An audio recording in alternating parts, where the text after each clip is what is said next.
Welcome to another episode of Wrestling Tonight, covering all things pro wrestling. As always, live from No Cell Studios, I'm the Ace of the Tavern, Acefield Retro, and joined as always on a Monday evening with the one bad Chad. What's up? Happy Labor Day, man. Yeah, happy Labor Day. Crazy weekend of wrestling. Two fun events and maybe one of the biggest news stories of the year. So you guys, if you're watching the video, you can see the stories we're about to talk about. Plus we got a ton of quick hitters. So yeah, man, it's a turning point in pro wrestling, I hope. Absolutely, and I think it's one of those situations where you don't want to judge a book by its cover. We were all hard on the build to All Out, but I have to say, I love having the holiday weekends, and I know back-to-back we might be getting used to, as Tony Khan made it clear, All In, All Out are going to follow each other, so we better get used to having two pay-per-views and open up the wallet. Bundle be damned, doesn't matter. We're going to have to really expect this, and we can get a show like we got it All Out with a little extra build for 2024. Sign me up. Yeah, and I was with everyone screaming for why didn't you offer a bundle, all in, all out? And I think we as fans sometimes don't look at the business particulars, and that was kind of explained why they didn't do that. It's virtually impossible to offer a bundle when you're dealing with all of these different satellite cable providers, streaming platforms that you're offering this through, and to coordinate that and get everyone on the same page, pay cuts, where's the money go to who, what do you pay here, how do you do this, how do you do that? I feel like they would have done it if it was an easy way to do it. Now, if all this was coming through one streaming service, then you have the capabilities to do that. But when you're spread across, all these different platforms, and it's not just Peacock that you're offering these pay-per-views through, I think it makes it a little more difficult. So all the people that were screaming, why didn't you do that? There was a reason why they couldn't do that. Yeah, absolutely. And I think this next year, they're making a plan for this. I think they probably didn't know that this was going to be a tradition. And maybe it's not ideal to have back-to-back weekends with pay-per-views, but if anyone can make it work, it's AEW. We saw what they did on a short notice with lack of build. They put on one hell of a show, which we'll cover in depth here in one of our big stories. But the pageantry of all in. So to do that back-to-back weekends kind of gave a piece of wrestling for every different type of fan. I think AEW had an eclectic type of weekend where baked in all this was the shitty news, where all the drama and all the stuff kind of came to, if you want to look at it as a pimple, it finally popped. Yeah. Splattered all over that mirror in the bathroom. And, we are here kind of dissecting it, but I say there's more good than bad, which is crazy because this is probably the most negative stuff that's ever come to the forefront for AEW and PR type of stuff. Oh yeah. And the way it all it just, like you said, it was building, and finally it exploded and things had to be done. And honestly, for something that big to come down on, what was it, Friday when it was all announced? Yeah. About CM Punk being fired. When all that went down, I thought it was going to kind of leave this just elephant in the room going into this event, and it didn't feel like that to me. It felt like a new chapter. It felt fresh. It felt like the talent came out with a chip on their shoulder, like, hey, we don't need this guy, we're good. And yeah, I thought the weekend was going to be affected by the big news, and it wasn't. Yeah, we'll get into all those big stories, but let's start with the big one that's on everybody's mind with big story number one. Big stories.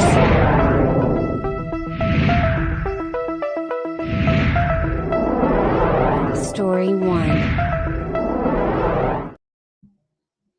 We finally got the news on Saturday afternoon of CM Punk being fired, and this felt like a long time coming. I don't know if we ultimately figured it would be this extreme as the details trickled in. I think a lot of the objective personalities weighing the situation here, Chad, came into this decision because, as we mentioned, it wasn't just this one-off situation happening in Wembley. It wasn't just the Jack Perry choking stuff. This was a buildup of everything going on. And then on top of this, you have the objective point of view of a video camera and investigating purposes I mean, a lot more easier when it's not he said, she said of who started it, whose dog was kicked. This is not brawl out. This is really eye in the sky. Technology sort of made this easy for everybody to say, this is the final blow. We have to get rid of the guy. Yeah. So I'm guessing it was Wembley just had those cameras there already, right? Like, yeah. So where Gorilla was set up is where they do these post-game, pre-game interviews for the soccer team's English national team walking out of the tunnel. So these cameras are set up and they're just recording at all times. So I think this overhead bird's eye view of the situation provided insight into all the questions we were asking of who started.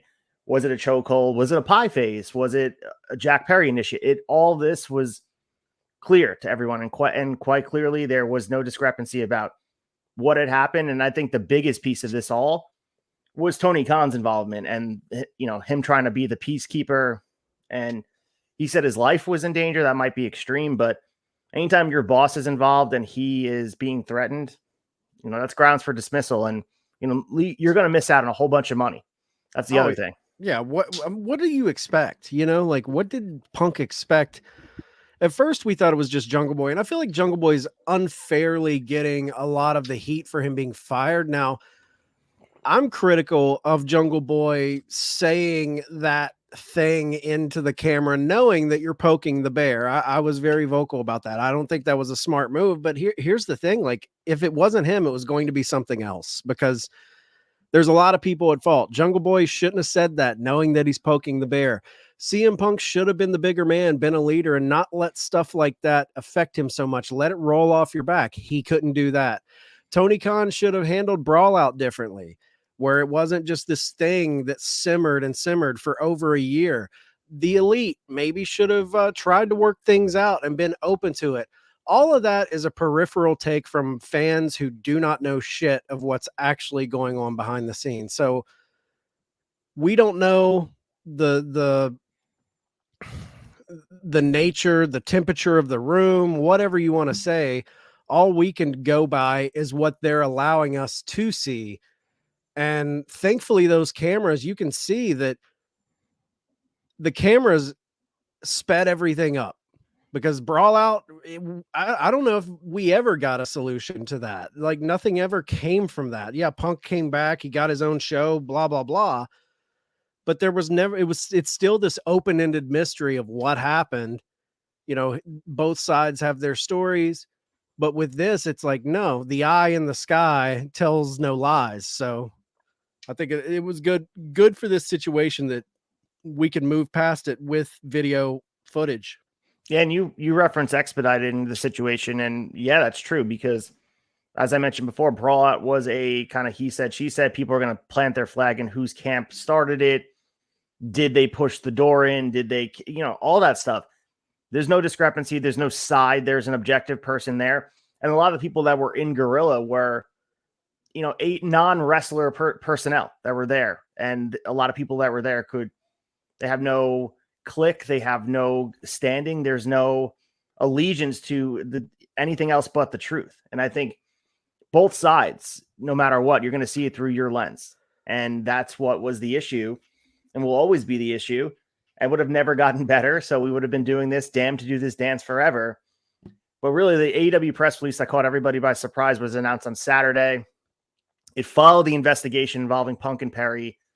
Tony Khan ultimately, you guys can read it on the screen here, but he ultimately decided to terminate the contracts of CM Punk with cause. Keyword being contract. So I think we're kind of seeing exactly how much he actually had. I mean, as an on-talent, on-screen type of guy for Collision and for AEW at large, but I think maybe there's other things going on. Maybe it's merchandising or all that. This ends his tenure with the company since 2021. And, we got reports coming from everywhere. We were mentioning before that the final blow was this Jack Perry all-in incident. And we also have kind of this looming threat of other news coming out. Quote, so much more to it that hasn't come out that contributed to the decision. So this was a festering wound, and it's kind of sadly poetic from year to year. Like this, we're sitting here literally 365 days ago with the pieces of Brawl Out and bookended like this on a neat little bookshelf. You could tell the story of Brawl Out. It was 1 year a year from hell covering it at length. He gave us lots of opportunity to podcast about it, but yeah, damn, it is kind of weird that it's been 365 days. It felt much longer than that. I mean, even if you go all the way back to Punk coming into the company, that was around late August. Everything kind of centered around All Out Weekend a little bit. You know, he comes back to the company in 2021. Brawl Out happens 2022. And then, you know, he's fired in 2023. And during that time, I mean, he was out with injuries. He was out with suspensions. When he came into the company, there are fans that do not like Punk, and there was a lot of people saying he's more trouble than what he's worth. Wait, he's going to reveal his true self. We talked about the honeymoon phase, the victory lap. When he came out, everyone was pumped. We were all excited he was there. You were thinking, no, this is a perfect fit for Punk. Punk's anti-establishment. This company's kind of the company going against the big Goliath of WWE. It's going to be different here. I was one of those people. I was just excited to have a guy of his stature return after 7 years, be in this company. But you got to tip your cap to the people that saw this coming. I think a lot of fans were just in denial and delusional. I was one of them. I was hoping he would turn a new leaf and want to give to the next generation, not let ego play so big of a part in it. He's got his ways of thinking how wrestling should be done. I thought he could have been a very positive force for this company. And in the beginning, he truly was, but I don't know, man. It bums me out as a fan, because that's just a key toy in the sandbox that you can't play with now. You know, like all of the dream matchups that we never got, you know, him and Danielson again, him and Omega, the CMFTR and the Elite stuff that was possible. There were this Ricky Starks Real World Championship thing when he brought the belt out and spray painted it. I was into that. There's so many things that it just, as a fan, I just wish everybody could get along and we could all just have our dream roster. But this was necessary to me. As much as I like Punk, as much as I wanted him to be a part of the company and everything work itself out, you just can't have this in the company behind. It's going to bubble to the surface. It's the same thing we talked about with the Punk Elite storyline, how we said the only way it's going to go away is if you give it to us. If you don't give it to us, there's always going to be a online fan calling for that storyline. It'll never go away. And I feel like this is kind of similar to that, of the heat in the backstage area. It just didn't seem like it was ever going to go away. There was always going to be subtle shots being taken from both sides. And unless they were able to just completely bury it, move past it together, and show everyone that, hey, we've put this behind us, unless Punk and Colt Cabana and Punk and the Elite came out and said, hey, we're good, guys, we're cool, there was always going to be a volcano about to explode. We didn't know when it was going to happen. But it was always there. I always felt like something's going to blow up, man. Something's going to blow up. And All In, your biggest show, I think that really rubbed a lot of people the wrong way. That happened at this moment that should have been their crowning moment. And we're talking about Punk and Jungle Boy and Tony Khan. Oh, absolutely. And I think that situation is going to be looked upon, you know, as this finale to this story, good, bad, or indifferent, of CM Punk and the path that we took. And, you know, everyone can talk about his legacy and what did you expect and all that. But as you mentioned, railing against the man and the punk rock approach of building something in your own image is what he's always been based on. And AEW was like the perfect utopia for that, where it felt like it did. Out of the ashes of WWE kind of creating this monopoly, AEW rose and like get behind the movement, and it felt very like he fit perfectly. But it's just the opposite. This guy wants it his way, And that's what's kind of driven him. And I think the angst and all of that, that's what makes CM Punk. And that's what's driven people. It's just live long enough to become the villain type of stuff. And, that his legacy for some people is cemented. For some people it's damaged. But I think that happens in time and the fallout. But kudos to Tony for making a stand. And I think we're going to see better stuff from this because this is leadership right here. You needed to make a decision. Like if it was going to be, you're going to alienate some fans. If you would have made a decision to fire Jack Perry and give him the Deion Sanders treatment and say, you're the celebrity, you stay on the roster. That's a statement you would alienate a lot of fans. And I'd be on here railing against AEW. And that's me, but there might be some people that felt very strongly the other way. And you're never going to please everybody. And I'm just happy he made a decision that, getting up there. And that brings us to the speech on Collision. Opens Collision on Saturday. He addressed the termination straight up. And I mean, really just Tony Khan, he gets a lot of grief from people about his mic work or, lack of poise in front of a camera. I thought this was his best job yet, really sitting there and being very stoic, and to the point where it has people believing this is his Mr. McMahon day after Survivor Series 1997 moment, which is just not happening. I mean, that's just not happening. But this was to the point where it felt like he was playing a character. And, I think really you could see his heart breaking in real time. Yeah, that this was someone he wanted so badly to make work. And we watch how he handles legends. We see Sting, Chris Jericho, guys get handled delicately, and he wants to keep them in this glass case to make their legacy better. And I think that was part of Tony Khan's resistance to letting this go. He probably thought he could rehabilitate the situation to the point where Punk would be beloved and see him the way he saw him as a wrestling fan, die hard, the Ring of Honor CM Punk, the WWE CM Punk, the guy that Tony Khan really became a wrestling fan for. A lot of us have become wrestling fans because of CM Punk's drive through the top of the card. And even Tony Khan had to bow out. And you give him credit, you gave him every shot to succeed. It just wasn't going to happen. And Tony's lack of experience in that area of handling these personalities, as we'll talk about, people coming out about WCW, late WCW, with all the personalities and the character control, and Hogan and Nash and Hall and Jeff Jarrett, the egos that need to be massaged. I think now Tony's better for it, coming out the other side of the fire that he was put through on this. Maybe he'll be better handling bigger egos that come in eventually to the company. But this was a learning experience for sure. Yeah, this was the greatest learning experience for him. And you're right. You could totally see his heart breaking because what I saw in that, and he gets a lot of shit. Oh, he's the biggest mark for Punk. That's why Punk gets away with this. I don't think he was obviously a big fan of Punk. Punk was one of the guys he wanted to bring in day one, and he couldn't get him to come, I think it was just a guy like he didn't want to give up on the fans because the fans were so excited for Punk. And there's a lot of people, like we said, that don't like the guy, but there's more fans out there. Talk about a loyal, hardcore following. And it's a big decision to cut that guy.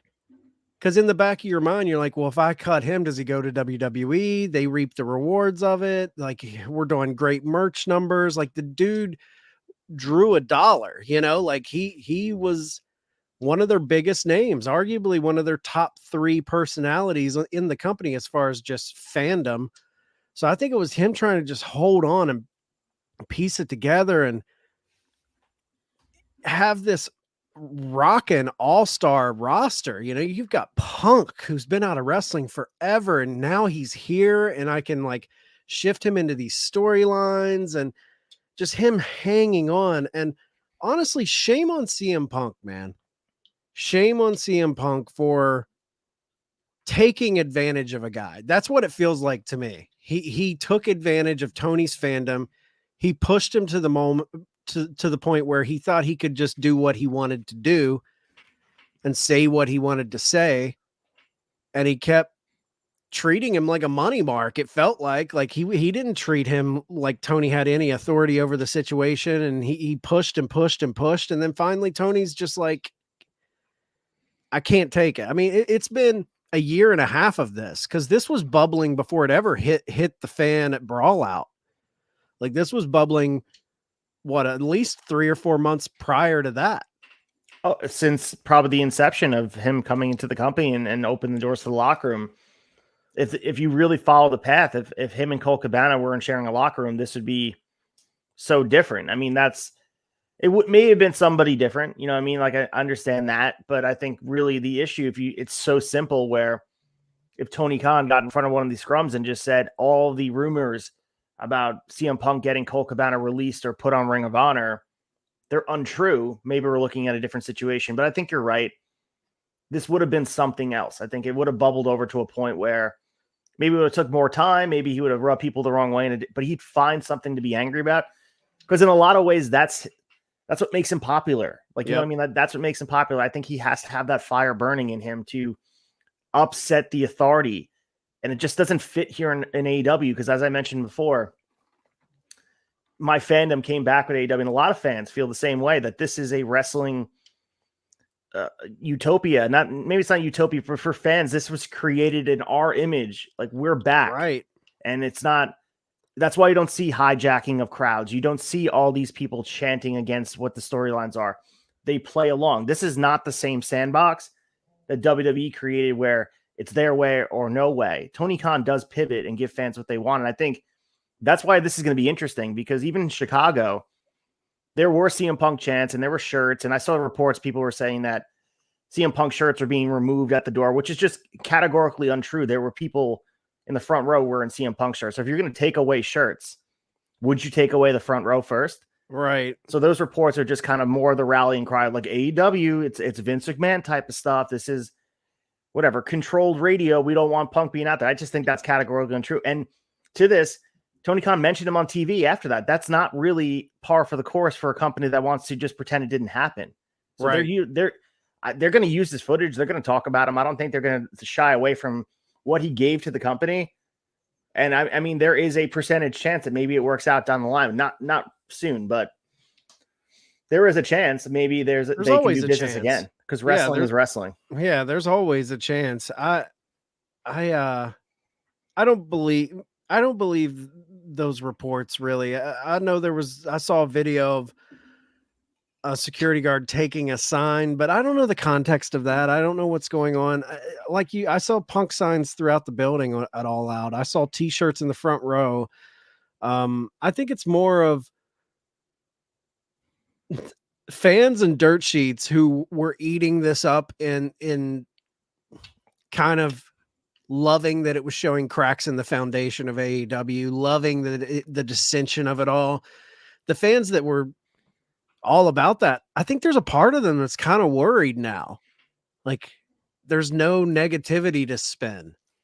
Like, if this company goes back to prior to Punk, that company in 2019, 2020, and 2021, up until All Out, around the time that Punk came into the company at Rampage, dude, this company was rock solid. You never heard any negativity coming out of it.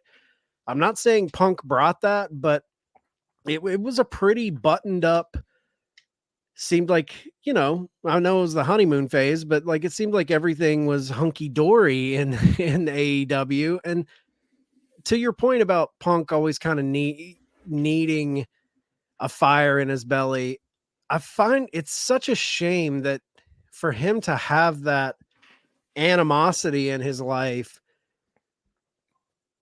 he has, like, why does it have to be in your company though? If he could have just taken that and directed it, I'm not saying target WWE, but this is your crew. Take it as your crew. Gain that animosity from your competition. Look to them to build that fire in the belly instead of, stirring up your place of employment. I just don't understand that. It's almost counterintuitive to growth and wanting a company to succeed. Like, I'm going to stir up controversy in this place. You're not putting your best foot forward for the company. You're being very, very selfish. And just like any cultist figure, and I mean, his theme song is Cult of Personality, there are going to be loyal followers or people that believe in everything he's saying. And I think those people are still on the roster. And I saw someone post this not sure if it was a wrestling journalist, but someone made a good point. Tony Khan should open the door one time only for people that if they want to leave, if they're categorically unhappy, that they don't want to be there, give them 25 to 30 days to figure it out, and they can go scot-free, no non-compete, go over to WWE, go wherever you want. For those guys that feel maybe they're on Punk's side and they're going to always have this, Who, though? Here's my thing with that. Who? I mean, who is I don't see anyone side? very unhappy. There's still sort of the stuff underbelly. Clearly, Cash Wheeler and Dax Harwood are the biggest supporters, but they're able to put their shit aside in the biggest way possible. They're teaming with the Young Bucks on pay-per-view the night after he gets fired. Yeah, those guys. But I'm just saying, giving the opportunity would be good eyewash for the rest of the world to say, all right, let's start fresh, clear the foundation, and say maybe Brody King's unhappy, maybe Malachi Black's unhappy, and I know those guys are big names, but if they're going to be unhappy and have resentment towards the Elite or Tony Khan, you might as well get rid of them right now. So I think that would be give everybody the opportunity to leave. And if that happens, I'm not buying any of that. I'm not buying any of this. Like, there's guys in the locker room that are so for Punk that they're anti AEW. I don't buy that. I hope you're right, because it felt like that for a bit, that there were two camps, that you're either with the Elite or you're with Punk, and that's just unhealthy because people are comparing both sides to the Clique, and the Clique never had that level of locker room derision. There was always their boys they rolled with, and you have like the informal members of the Clique. And I know, shout out to Extra Cooler talking about Just Incredible being a part of it, which is hilarious to me. But like, that's always been a part of wrestling, but to the point where it became politicized, where it was like you're either on this side of the aisle or that side of the aisle. And even as fandom, most people couldn't see both sides of the aisle. And that inherently is bad for a product, because when you have Collision versus Dynamite about these ideologies, and this doesn't happen here, this doesn't happen here, that is very bad for your company, because it goes much deeper than just disagreements about how things should be presented. It's almost ideology based. And that was the issue here. Yeah. I guess I think there are definitely guys who are really good friends with Punk. We know that. FTR, Brody King, Danhausen, even. Like, there are guys that like the dude. I just don't know if there's any, like, I'm planting my flag with this guy, and if he's gone, I'm gone. I don't see that. But what's the harm of just offering it, though? You know what I mean? If someone just bounces and say, whoever, there might be someone in the underbelly that says, fuck this company, I don't want to be here. You want them gone anyway. Like, just smoke. Peace out. Yeah. Yeah. Yeah, if they want to leave. I like, it's funny. Like, Punk said it to MJF in a promo on TV. It's like, you think the grass is greener? Go check it out. Go over there and see, I think that's what Punk said in that storyline is true. I'm with you. Like, if there are people like that are attaching their entire career to this one guy, like, I don't want to work here because he's not here, then I don't want someone like that here. FTR is a great example. They spoke highly of him. They love Punk, even on Collision, Cash Wheeler threw the X up when he came out. Yeah. But they also speak highly of Tony. They also speak highly of what they're doing with the tag division here. They know what's going on. They just signed what they think is possibly their last contract in pro wrestling with AEW. They just worked a program with the Bucks. They teamed with them. They obviously, wrestling is bigger than any one man, in my opinion. Yeah. And I think they have that perspective. Like, yeah, I think they know, like, they're like us. They're like fans. Like, we would hope that Punk could be here and it would all work out. But the fact that he did that, I mean, if the reports are true and he lunged at Tony Khan or did whatever he did to Tony Khan to make him fear for his life, if any of those reports are true, I think I would be shocked if there are people in that locker room that's like, he shouldn't have been fired for that. Like, to me, it's an obvious thing. Like, what did you expect? Any job, if you go after your boss who cuts your paychecks, what do you expect, man? Yeah, and part of the frustration from Punk's camp was this canceled meeting with the Elite prior to All In. It was supposed to take place in Atlanta. Just didn't happen. It was canceled. This is according to Hauser Wrestling, Nick Hausman, who's been the constituent of really CM Punk's camp. He's been the mouthpiece since Brawl Out, reporting news that has been confirmed as true, but also stuff that's come from with the spin on Punk's camp. As we mentioned, he said, she said, objective or subjective based content. He said this. So this added to Punk's ongoing backstage frustration with everybody. So add this to the mix, throw another can of propane into the fire. This was destined to blow up. And like we said, I mean, the only thing you're in control of is your reaction to things. And clearly his reaction, he's being held accountable for. And we could sift through and figure out what started the fire and what added to the explosion to being as big as it was. Does this add to it? 100%. And you have to be frustrated because, as we discussed on here, having Elite and Punk working together, to me, that was the kind of the cure to all this, getting in the ring and showing the whole locker room, we can do this. But as we continue to see, maybe there's more to the story than just the Brawl Out situation where they got into a fist fight. Maybe there's more. Maybe there's not. Maybe the Elite are being petty. But at the end of the day, they are the EVPs, and it's their company to decide. We're not meeting with this guy. I'm confident we're going to get more information over time. There's going to be books written about this. So as exhausted as we are talking about it now, it's going to be the same thing as Montreal Screwjob. This shit is going to sell and sell and sell. There's going to be podcasts and books and shoot interviews about it. Who was there? And all of a sudden we get other sides that were like, I didn't even know you were signed to AEW. Now you're talking about it. But this is going to be 20 years of this conversation. This is, to me, a lot. Montreal Screwjob is the biggest event outside of the ring in wrestling history.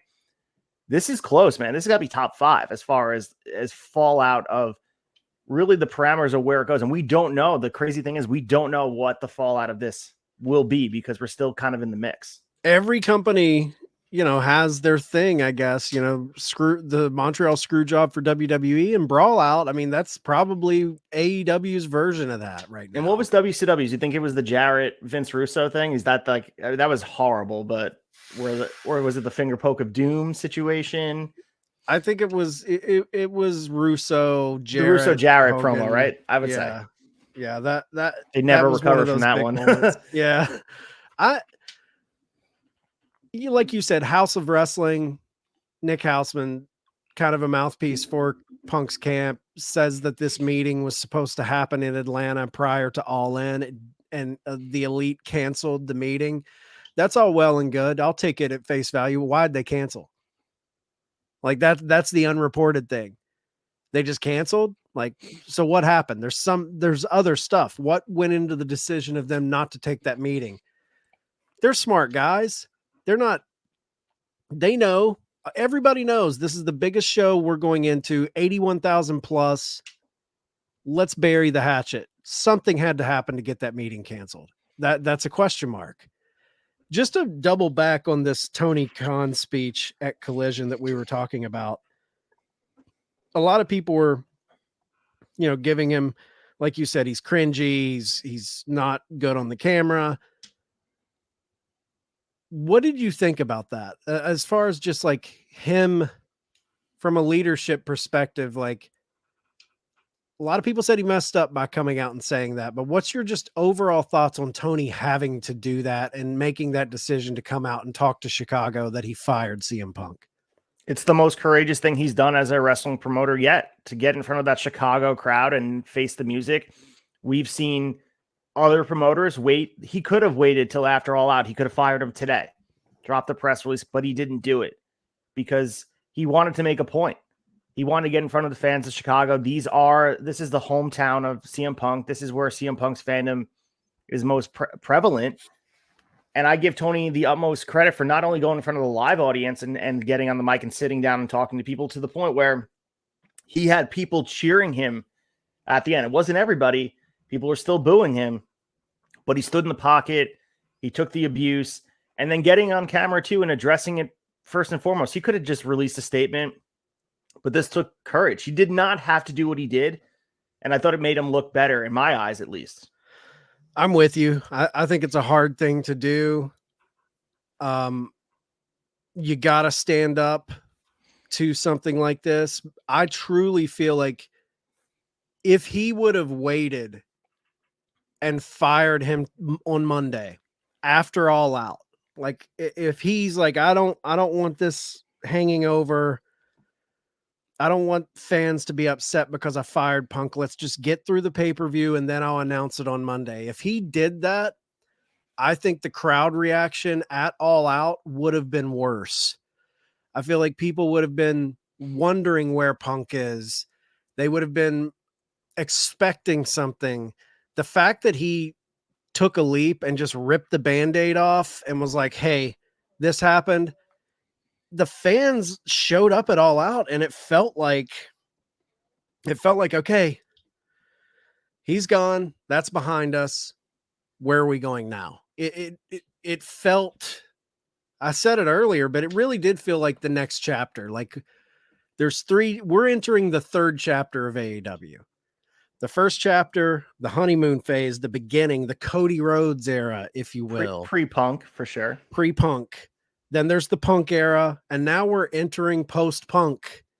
AD. Punk AD, man. Yeah. So I'm excited for the future. Like, I hate that Punk's not there, but the guy, he played himself. Chick Foley made that post. You played yourself, son. Like, you thought you had more stroke than you got. You overextended your hand, and this is what you got. And I'm just a wrestling fan. I like AEW wrestling. I'm excited to see what they do next. Yeah, and the other thing, to the point of him kind of firing him right before All Out and addressing it, and I always bring things back to baseball because it's like my other super fandom. In a lot of media markets, they wait, and this was before social media was a really big thing. What a lot of managers would get fired during West Coast trips because they would miss the news cycle for the next day. And by the time it dropped, say it was a Sunday night, they're in Anaheim.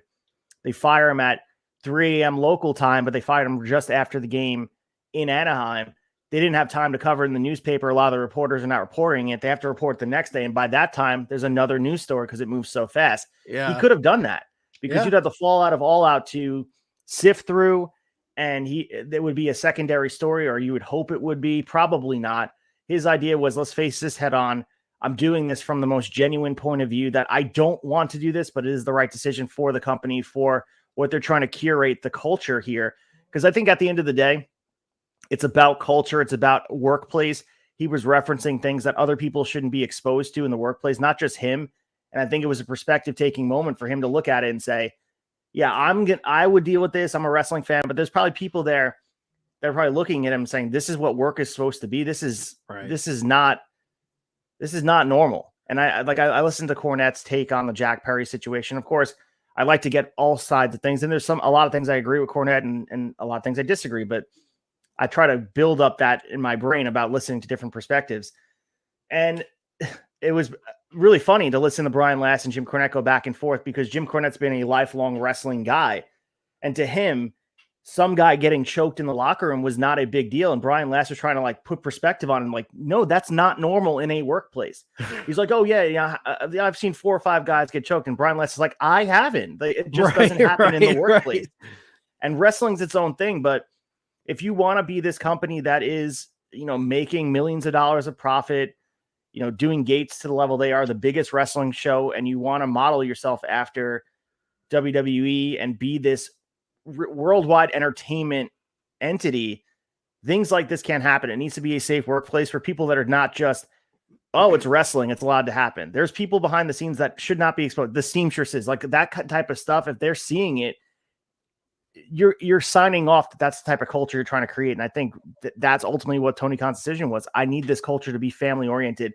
And back to protecting Brody Lee's health knowledge, that was originally why Punk signed on. Yep. Everything felt so family oriented, galvanized. And maybe this is the event that galvanized them again.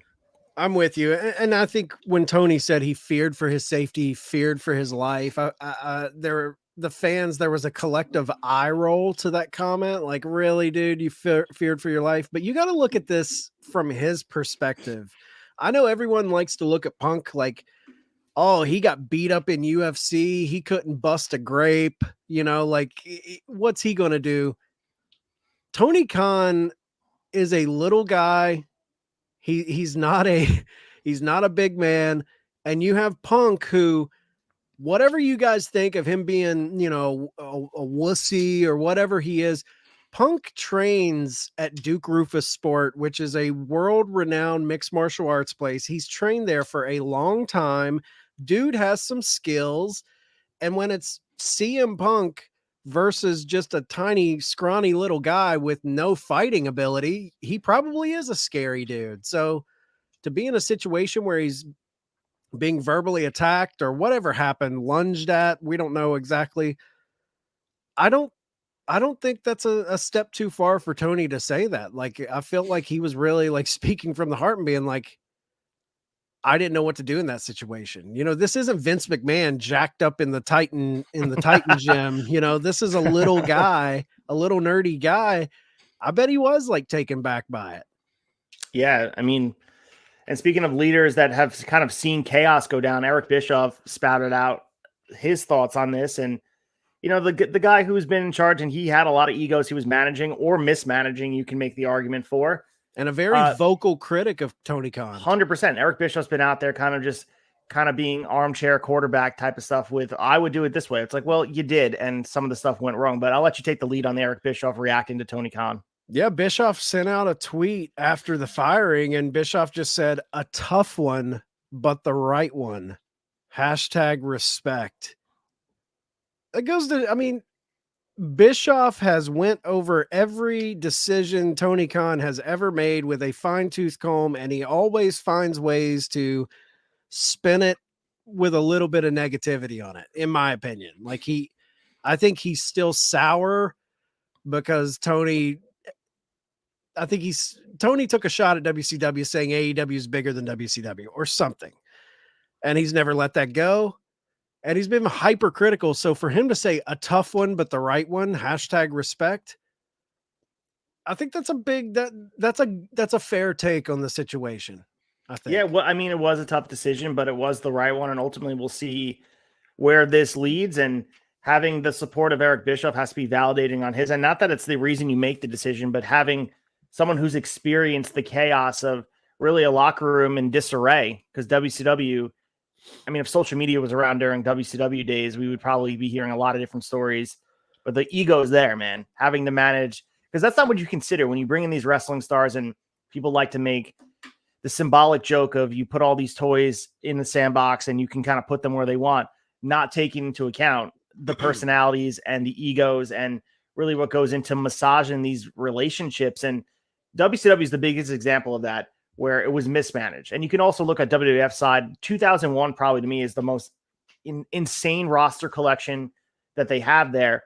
Never heard a peep about any drama that went down there. And it just really is figuring out a way to make sure everyone's on the same team. And WCW, it felt like, you know, Hogan was on his own team, and Nash and Hall were definitely looking out for themselves, and they wanted more money and they had creative control. And you can make the argument here. Punk was on his team. He was on his guy's team, and he wanted to look a certain way. And that's been wrestling 101 for history. So you can't blame Punk for going in it and want it to be putting in the image, because if he believes he's genuinely right and he wants wrestling to be better and he wants to building his image, this is his opportunity to do it. And I can imagine if someone's bucking against you and saying, I do it this way, where you have so much less experience than me, even though I've been in this company for a shorter amount of time than you, I have more experience. You should listen to me. And that's where they were butting heads. And Tony Khan is now going to be better for it. You mentioned the fallout of this is going to be the experience he has this. So if we can get the calm after the storm, that the sun starts to come out, that the next time there's a situation that comes out similar to this, I don't know if we'll ever have a situation as insane as this, a year-long debacle, but there might be a time where we have a conversation about, wow, Tony Khan really learned from this experience and handled it much differently. He was proactive instead of reactive. And I think that's where we're gonna see what Tony's learned over time. And he's learned a lot. He's been a better leader because of this. Yeah, this is the building blocks of becoming that leader. And Sneed said it last night, and I hadn't really thought of it this way, and it's so true. Sneed was talking about the one thing that makes him sick in all of this, tired of hearing, is all of the comparisons of Tony's leadership to Vince McMahon. Vince wouldn't put up with this. Vince wouldn't do this. Vince wouldn't. You're comparing apples to oranges, dude. Like Vince, 40, 50 years into running this company, being a part of a company, it's a totally different ball game versus Vince 4 years into working for WWF. You know, it's totally different. It's totally different. Imagine Vince McMahon 4 years into working for the company, and then throw on top of that social media.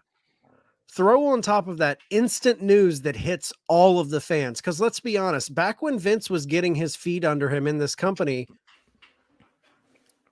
the way you found out these type of stories, you subscribed to a newsletter. Or you just didn't find out. Exactly. Like if you wanted to know this type of stories, you had to subscribe to newsletters that you got in the mail. And if you were a person subscribing to new wrestling newsletters, you were a tiny fraction of the fan base. Like it's not like everybody had this newsletter. You had to be the hardest of the hardcore. So the news didn't hit major platforms where everyone can read it. Now, these news stories, as soon as they happen, it's blasted out to anyone who follows wrestling on social media. So it's an entirely different animal to run a pro wrestling company in the social media age versus, you know, kayfabe era where everything was buttoned up, everything was secretive. It's not that things weren't going on. It's not that fights weren't happening. They were probably happening more, but there was no way for the news to really get out. Mainstream news didn't cover that shit. You know what I mean? Like, so it was a much more easy way to button it up. Now, that being said, Vince earned his stripes. Vince went through tons of little things like this that built up his respect, his fear. You know, wrestlers had this intimidation factor with Vince. That wasn't an overnight thing. He used to be just the guy who came in and did their interviews. He was the nerdy son of Vince Sr. Like he gained that respect. I'm not saying Tony's going to get to that point. Vince is an entity in and of himself, but pump the brakes when everyone's always comparing Tony to Vince. Vince wouldn't do that. Vince has had a lot of trials and tribulations that have built up the kind of aura that he has today. It didn't happen overnight, man. Yeah, I mean, you can make the argument if he would have handled the Montreal Screwjob early on in his tenure, how would he have handled it? Right. And you're right. I think he would have had a difficult time managing the personalities. And by the time in 1997, when it happened, he already had decade plus of experience to rely on and say, this is how it's supposed to be handled. And, you know, you got Shawn Michaels' hair being pulled out and thrown out at Gorilla. There's all that stuff. Imagine the Montreal Screwjob happening 4 years into his run. Yeah. How's he handle that? Yeah, and I think everyone should give Tony the credit he deserves here, because as critical as people want to be on when he handles things poorly, they should be very complimentary when he handles right. And Eric Bischoff is a good example of it. Yep. So fans need to stop being so, I mean, the word's tribalistic. I know it's almost cliche at this point. But no matter what, similar to politics, that their figure that they love to follow is always right. Here's a newsflash for you guys. Even your favorite wrestlers can be wrong sometimes. Yeah. And I think there's some CM Punk fans that are coming to that conclusion. And there's a lot of elite fans too that need to come to the conclusion that everything that they've done is not right either. It's kind of a mixed bag. And I think as far as putting a bow on this, where do we go from here? This is a conversation about the three letters being bigger than any one person and building towards something bigger and using All In finally as a launch point to let's do it again next year. That was their WrestleMania. Let's do WrestleMania 2. And let's go on and on and on and give Tony Khan 36 years of experience. I'll sign up for that. Let him be behind the booking chair for 36 more years. And I think he'll be better for it. Where do we go from here? I think don't get hung up on Punk's not there. Don't let that be the reason, because honestly, when crazy things like this happen in any company, sports franchises, anything, I feel like these moments are typically rallying cries where they're like, it galvanizes the locker room. It makes people come together, and it makes you want to blow the doors off the fans and be like, okay, You think we've lost it? You think we've lost a step? You think we're missing out by having this guy? I think we're going to see them do some of the best business they've done over the next year. I really do. Yeah, and I think we started off on the right foot here with our big story number 2, talking about All Out's Fallout. Big Story 2. All right, so based on all this real life drama, we had an on-screen product for the second week in a row to have a pay-per-view, to have fans go out and pay $50 for a pay-per-view. And I got to say they delivered. We talked about it before on the opening of the show. This was a card that was not well built. It was pivoting that had to be done. But I got to say, I mean, starting with the pre-show, we had that Battle Royal where Adam Page won the 20-man over the budget charity Battle Royal. I'm not a Battle Royal fan at Me all. either. To see Adam Page in this spot, it's discouraging as a former world champion, but it was nice to hear him get the reaction he got from the Chicago crowd, because he would be public enemy number 1 outside of bringing Colt Cabana out there. It's Hangman Page has been at the eye of the storm, even though he hasn't really been since the beginning. He hasn't really opened his mouth. He won the Battle Royal, uneventful to me. This is a good way to get other people on the show. But having Hangman cheered here, that was the story here, and him getting the win and then donating his charity to, I think it was Chicago Public Schools. Not a Battle Royal fan. I think there's better uses for a lot of these characters on the screen, but if it gets 20 guys on the screen, why not? Yeah, I'm not a fan either. If it's on the pre-show, you're getting some guys in front of the crowd, and you can shoot little angles, Scorpio Sky eliminating all the JAS people, Mogul Embassy eliminating best friends. It's like these could lead to little mid-card feuds, which is nice, but I'm really hoping with Punk gone and all that being buttoned up, I hope Hangman is out of the doghouse now and he can be elevated back into the big singles feuds, because I feel like ever since he cut that promo on Punk and it kind of kick-started a little bit of all of this, I think Tony's had him in the doghouse, man. The way he's been booked, the way he's been handled, he hasn't been featured very prominently. This is one of your former world champions. This is also one of the guys who is arguably in one of the best storylines you've ever done. The Hangman Omega storyline was phenomenal. So I want to see him mixing it up with top guys. Hopefully this is the last we see of him being in battle royals and things like this. And just breezing over the other 2 pre-show matches, Willow Nightingale, Sky Blue, and Sheeta defeated Athena, Diamante, and Mercedes Martinez. And then we had the Acclaimed Anthony Bowens and Max Caster and Daddy S defended the trios titles against Jeff Jarrett, Jay Lethal, Satnam Singh. They need a name for that faction to retain the AEW Trios Championship. So other stories, Dennis Rodman was in the corner of the Acclaimed during the pre-show. I know he was on Collision, but getting a fat payday just to be on the pre-show was interesting to me. I'm not sure where else he would have fit on this card, because it was just work rate and good stuff. But, like the 3 letters in my hat, Dennis Rodman is synonymous with wrestling and WCW. So, it was definitely interesting. Maybe there was the Chicago flair brought him in because he is a world champion with the Bulls. But Dennis Rodman, this was a fun Gaga match.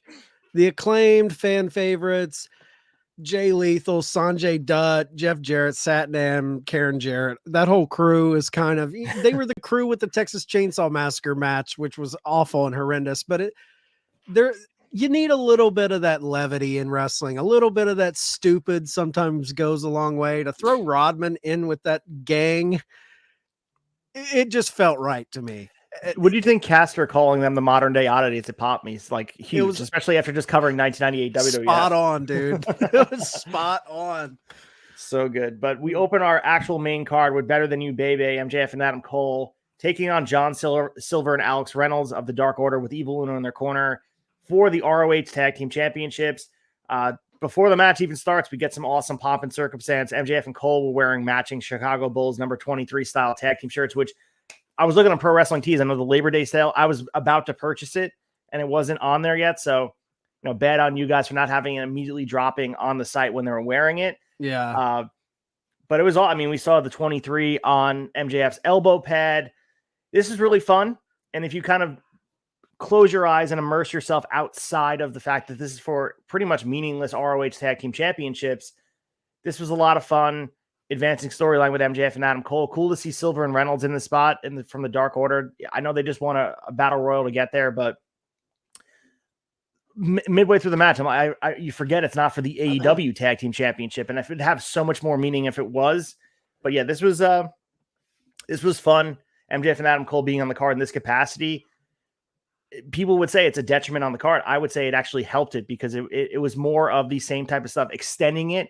Because as you said so beautifully on the flagship, and you said it on the debate, and you'll continue to say, this is their bloodline. This needs to continue. You can't pull the plug yet. Let this sauce simmer and have it be a delicious treat to continue to help you on every single Dynamite and Collision going forward. I thought it was the perfect way to kick the show off. I mean, and the beautiful thing about it is they shot an angle in it. One, I'm loving Dark Order's edge. They're kind of getting back to how they were originally. They have a little bit more of a mean streak to them, which I like.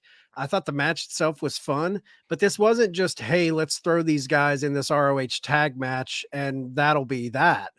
They shot a cool little storyline, MJF favoring his neck, leaves the match, comes back in to big applause. They get the win and continue that friendship building. But then as he's walking up the ramp after the win, Samoa Joe's music hits for his match. And we get that iconic NXT photo of him mushing the security guard, the young MJF. We get Joe shoving MJF on the ramp, which I did not expect this. And as soon as it happened, I was like, yes, this is awesome. And he shoves him. Adam Cole tries to talk MJF down. Like, don't worry about this. Your neck, don't. And I thought that was going to be that. And then maybe it would continue on Dynamite, but then MJF goes into the ring and there's a full on brawl, pull apart, security empties into the ring. This was a great way to set the stage for a story that I bet it's going to lead to Grand Slam. I think he's probably going to have Joe at Grand Slam. So they're doing the mini tournament. So I think Joe, if he's in the tournament, I would say he probably is the favorite going forward. And what a match to main event, not a pay-per-view, but a tentpole event that has a lot of weight to it, the third annual. Joe MJF has some poise to it. I like it. And I think it could be an awesome program. Do I see Joe beating MJF? Who the fuck knows, man? Like, that's the other thing, because maybe they feel so confident in how Joe handled that situation in the back as a leader. Maybe they're like, you know what? Let's give this dude a run. And then we know that Tony Khan knows the legacy of Samoa Joe, and that's lost in all of this too. Samoa Joe's been kind of hidden on the ROH brand. He's been involved in some programs. We've seen him, his face shows up, but I think people don't really realize the weight that this dude holds as far as wrestling legacy. He was, by all accounts, retired. And the fact that he has this renaissance here in AEW and a lot of, he's putting out some of the best matches he's ever had. And people take that for granted. This guy, it wasn't guaranteed. He was pretty much retired. A year and a half ago, he was sitting outside in a rainy WrestleMania in a poncho. And now he's out there. He's going to be wrestling MJF for the championship at Grand Slam and at Arthur Ashe in Queens. Goddamn. This is what awesome. I love. They're putting a guy who should be in that upper tier main event scene. They're putting him in that scene that we've been waiting for Joe. Because I know, maybe if you're just a fed brain WWE guy who only watched the main roster, you look at Joe a certain way because he was dealing with a lot of injuries over there. But if you're just a wrestling fan, NXT was one thing. He was a big deal in NXT, but TNA, he was top of the card, man. He was mixing it up with AJ Styles, Kurt Angle. This guy is a legit main eventer. I love this matchup. I don't think he beats MJF. I think this is a notch on Joe's belt, or this is a notch on MJF's belt, but I love the lead up in the matchup of this because Joe is not someone who's going to suffer a shit talker. None of that works on Joe, and Joe is very underrated on the mic. Joe brings passion, intensity. This is going to be a great program. Speaking of Joe, he had to face Shane Taylor for the ROH TV championship, and you guys were saying on the flagship, and I thought the same thing. And it was almost set up and forecasted that MJF could cost him the championship here and get the title off of Joe, put it in the ROH brand, and have Shane Taylor kind of carry that. Former TV champion himself, could have continued that reign and well-deserving in his own right. the Chicago AEW audience really didn't react to a lot of what Shane Taylor was doing. Maybe it's just a lack of familiarity. But this is a good match. It was like two giant bulls locking horns. Solid match. And really, Joe, it's about building him up as a future contender for MJF. And if that was the mission here, that they accomplished it, because now you're looking at it as he looks unbeatable. I mean, if you take the Pepsi plunge from All In out and that he lost the Punk, really Joe has been booked really strong. I mean, even that match, there was moments where he could have beat Punk and he destroyed him kayfabe wise. He knocked him through under the announce table. So Joe is ready for this world title feud. And I like to have it go a little bit further. Don't just do a one-off match with them. Have it extend. I would line them up like this. I would have Joe feud with them until Full Gear and then tag in Jay White. And then that's a good transition. Eventually Adam Cole once the winter really takes hold. Yeah, it makes me think that Joe was slotted in this because they were probably going to do Punk MJF at Grand Slam for those titles. Like that's what it gave me vibes of. I think it just right. Seems like I'm not saying that's the angle they would have shot, but it seems that's where they were going. Yeah, I mean, you have to pay off the real world champion thing eventually, right? Like that had to happen. You couldn't have them two ships in the night with the two championships. And I think if you can look at an alternate universe and peek through the curtain there, I think Punk would have went over Starks in the similar way that Danielson did. And then you would have had, like you said, Grand Slam, Punk versus MJF, title for title, unification.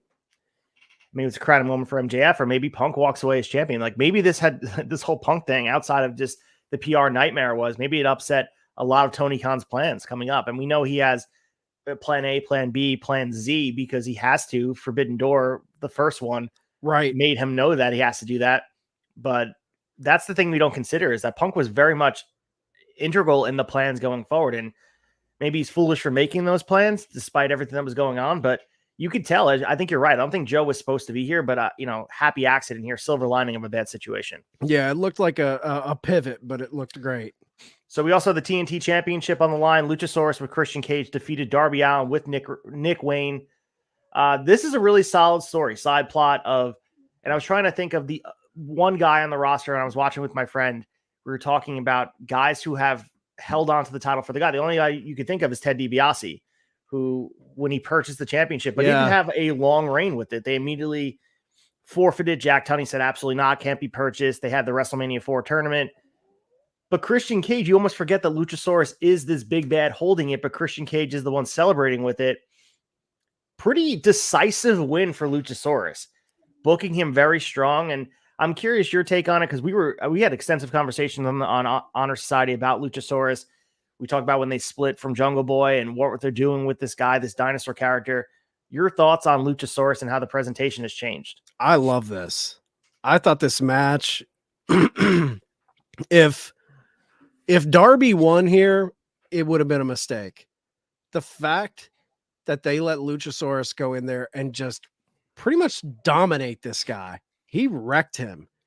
And this whole kind of spell that Christian has him under, and I don't know, man. I think they're rehabilitating this title. I think this is a cool, interesting story. I like that Christian is front and center, like he's the champion, and he just has this wrecking ball that goes in and does his bidding. I'm a big fan of this, and I was enjoying it because I'm a big Christian mark. I think he's an underrated performer. I think he's one of the best heels in the business right now. Might be his best run right now ever. I know, man, and I think this match, though, really put it over the top for me, because I love the fact that they just put him over so strong over one of their top guys, Darby. I mean, uber fan favorite. I love the way they handled this match. So speaking of two bulls locking horns, we had the chance of meat reverberating off of the United Center, and Miro defeated Powerhouse Hobbs in a match that the crowd, I mean, these types of matches don't usually get the crowd reaction like this. And I think that's a lot of resistance of a company like AEW to have two meaty guys, for lack of a better word, slapping meat, as Big E would like to reference. And the crowd really egged this on to a point where it kind of became a fervor. And I think both of these guys are going to be better for it.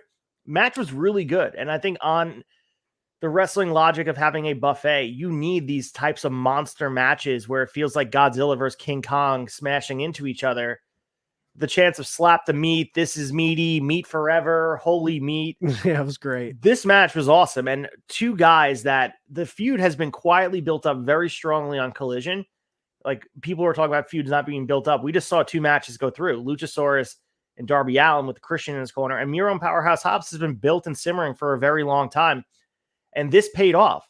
So the match was great. Miro gets the win. Powerhouse Hobbs taps out to game over.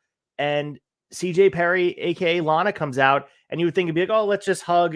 She's finally on the main roster. We get more layers to the story of Miro, where he says she's not real. The book's a lie. This was awesome. I can't say enough good things about it. This is another angle they shot. I love when don't get me wrong, a good clean finish to a match is fine, but AEW's been doing so many pay-per-views where it's just clean finishes and you're coming out with not a lot of like story leading you into the next thing. This, along with Samoa Joe and MJF having their run in, this was one of my favorite moments of the night. The match itself was great. I gotta admit though, going into this is one of those matches where I didn't want either guy to lose. Like, right. I was like, man, who are you going to put over here? Because both of these guys are on a run. You want to see them both win, but they did it perfectly. Miro picks up the win, but Hobbs attacks him, which keeps him hot. And when me and Sneed on the Flagship have been calling for CJ Perry to come into this company for well over 2 years, like, we're like, maybe it's this time she's going to come.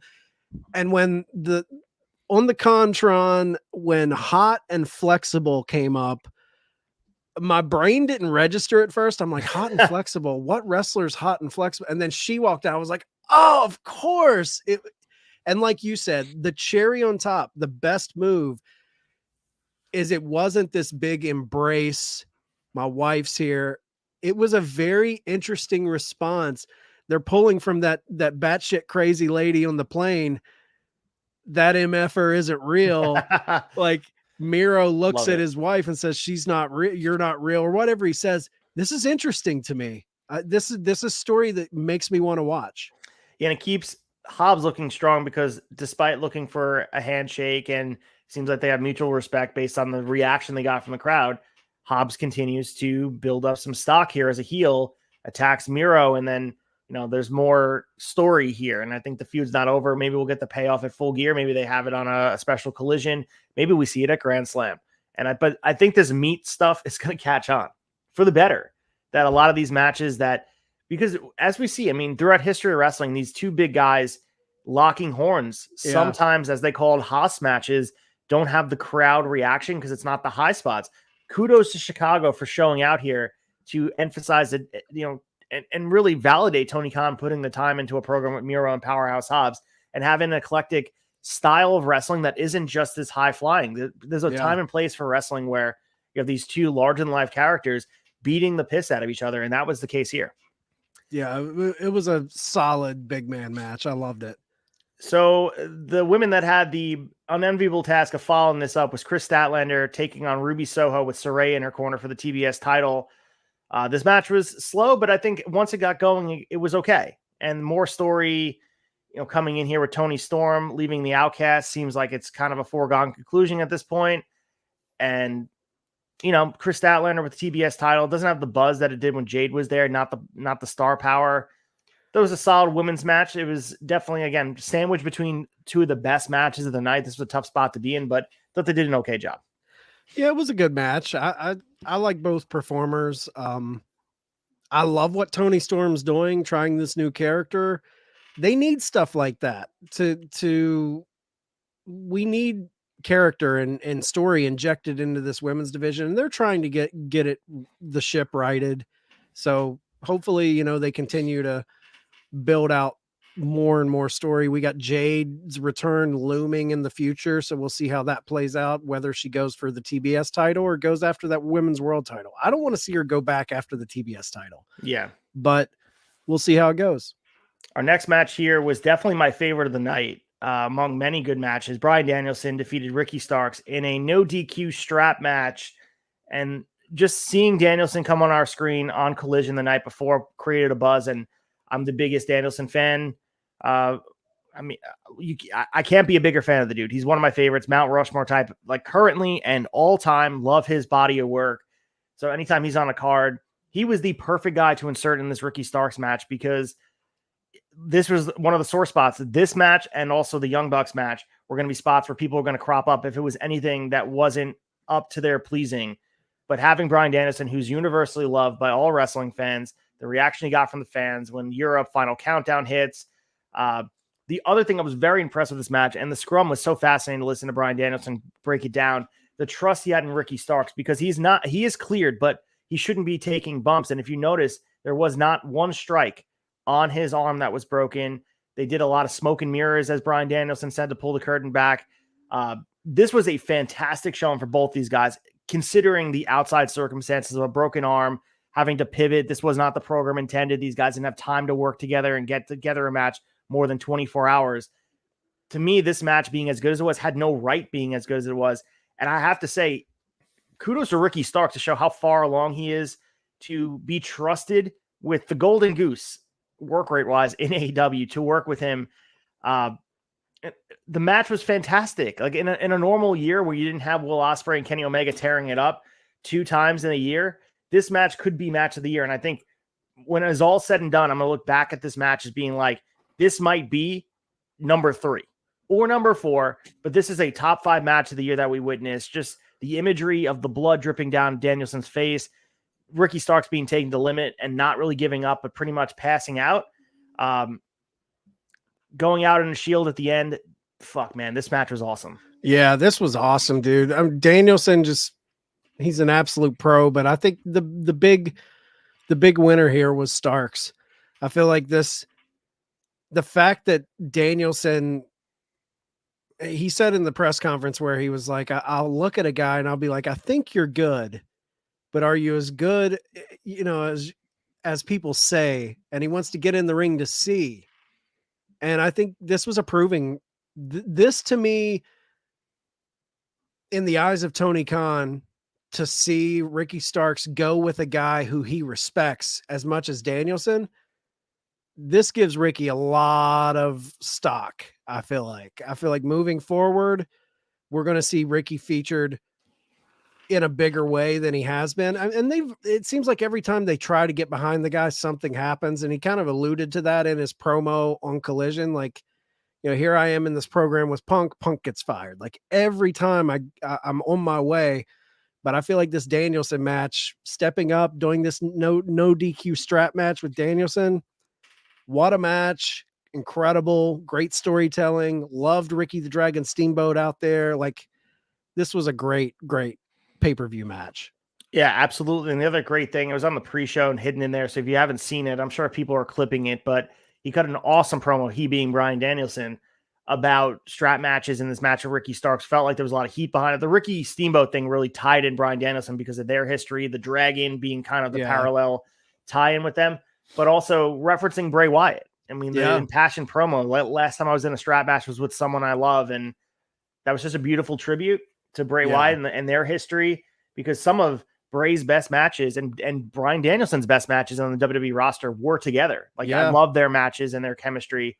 I love that little shout out. So match was great. I mean, for a strap match, they utilized the strap. Like, sometimes stipulations don't really hold a lot of weight, but this strap match meant something because the strap played a pivotal part because of the injury to mask that, but also because of the storytelling. They took some wicked lashes all over the body, including the face, man. Some of those, there's no hiding how much that probably really hurt. And kudos to both these dudes for showing out on a big stage. Yeah. So we have the tag team match, Claudio Castagnoli and Wheeler Yuta of the BCC defeating Eddie Kingston and Shibata. Biggest takeaway from this, I mean, everyone looks solid, and the history with Claudio and Eddie was a shining point for me. The ending was anticlimactic, and I was very, very surprised to see Eddie Kingston take the pin. Obviously Shibata shouldn't be pinned, but I think it was kind of interesting. He got pinned off of just the European uppercut, which they made it clear. Oh, it's very rare that someone gets pinned by a European uppercut. I don't know. Maybe this match could have been better if it was on a different card because there were so many other great matches. Curious your thoughts. I mean, this was just match was just there for me. Yeah, this was the weakest on the main card for me. It felt a little long too. It felt like the match felt long, and the ending was a little weird. I thought all the guys looked fine in it. It just wasn't my cup of tea. Next, we have one of the matches that I was looking forward to: Konosuke Takeshita with Don Callis taking on Kenny Omega. Man, I'll let you take the lead on this match, but all I got to say is the growth of Takeshita from just even on this show, talking about him and putting him in the spotlight. Huge kudos to both these guys going out there and the bumps they were taking, and Kenny Omega rocking the DDT inspired gear. Shout out to Takeshita working as a 17-year-old. But yeah, this was a great match. Caught people by surprise, but I think it's kudos to Callis and Takeshita's heat that they're getting. I think that's what the awkward finish was, because the music is awkward. The heat is tense. They hate these dudes. Yeah. I thought this match was great. I thought big ups on Omega for letting Takeshita get another win over him. I think I said it last night on the wrap up. Like, people need to seriously look at Takeshita as a guy. I feel like every time he's in a match, someone's like, "Oh, Takeshita, really? Who cares?" Like, dude, this guy's legit. He's a main event guy. You put him with Callis, he's got a mouthpiece. He's young. I think he's a main event level guy. I'm not even playing, dude. I think he's up there with all their big guys. Omega. I mean, he is that kid. They see, obviously Omega sees a lot in him to be giving him this rub, but I'm enjoying the Callis Takeshita thing right now. And I think this match, they beat the absolute hell out of each other. They laid everything in. It had a big fight feel to me. I loved it. Yeah, I mean, this story is not over either, and I think eventually we'll see Kenny get his pin back from Takeshita. But the two biggest stages, Takeshita goes over, so you're never going to get that. You're never going to take it back, and that's going to live forever. And the stock that Takeshita's built over the last couple of months with Callis has been immense, and he's a contender for the championship. If you ever want to heat him up and have him wrestle MJF, that's a possibility as well. People would take it seriously, and it would be a killer match too. Oh yeah. We also had this party match that felt like a collision main event. Jay White, Juice Robinson, and the Guns, Austin Colton, taking on FTR and the Young Bucks. Everyone got their stuff in. This match was fun. And I mean, really, the Bucks leaned into the heat they were getting. And as time went on, the crowd was reacting to everything they were doing. Having FTR team with the Bucks was interesting dynamic here, because you knew the Bucks would get heat in Chicago, but they eventually won it over. If you notice, there was a Young Bucks chant peering through a lot of the booze. Match was fun. Shout out to the Bull Club Gold, man. They are so much fun to watch, highlighted by Juice Robinson, who continues to show out. He's a top guy, and he is pro wrestling personified. It's Macho Man mixed with Animal from the Muppets. Yeah. The guy just goes out there and he builds his character every single week.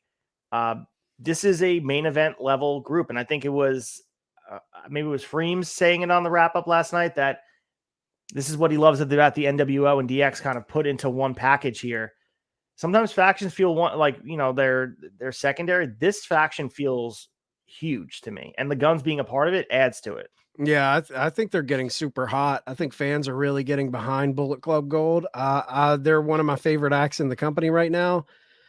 And the way the match finished with FTR and the Bucks, I feel like this story continues. So I'm enjoying that we're getting a bit of a program with the Bucks and FTR. This wasn't a one-off. So it was a fun match.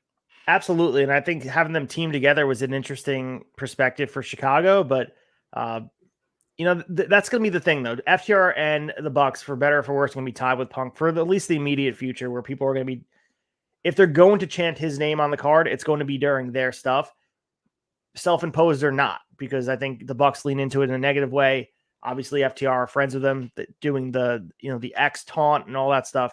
But as time goes on, having them team together, feud together, this is just a good optic for the whole roster to say, even though we have our differences, our different camps, our different whatever, they're able to get in the ring and work together. And that was clear. The day after Punk was fired, these dudes are in the ring together. It's ultimate professionalism. Absolutely. It's good for the optics of the locker room 100%. And in our main event here, Jon Moxley taking on Orange Cassidy for the AEW International Championship. And with all this, the conclusion of the night saw one of the greatest championship title reigns in AEW history coming to a conclusion and an absolute war. Probably Orange Cassidy's best match in AEW. You can make the argument it was Moxley's best match. This was main event level, and it just shows how far the International Championship has come, where this match, even though this wasn't for a world championship, it felt like this was for all the marbles, Chad. Oh, this, like you said, both of these guys quite possibly put on the best match of each of their career in AEW. You know, I 31 title defenses, I believe, going into this for Orange. By far the most impressive title run in AEW, I think. And Orange has just elevated that title. And I know a lot of people like Moxley doesn't need that belt. He's a former world champion. I think this is the only way you do it to keep that title powerful. Like he couldn't lose this to a mid-card guy. He had to lose it to someone big in the eyes of the fans. Incredible match. This was the only match, in my opinion, that you could main event this card to. Fans were behind it.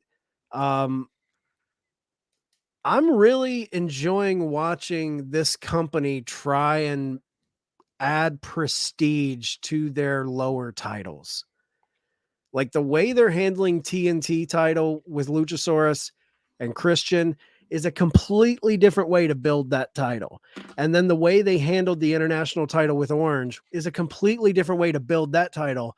But it's elevating both of those belts in the eyes of the fans, at least for me. Like, I feel like both of those titles right now feel more important than they did, 8 months ago.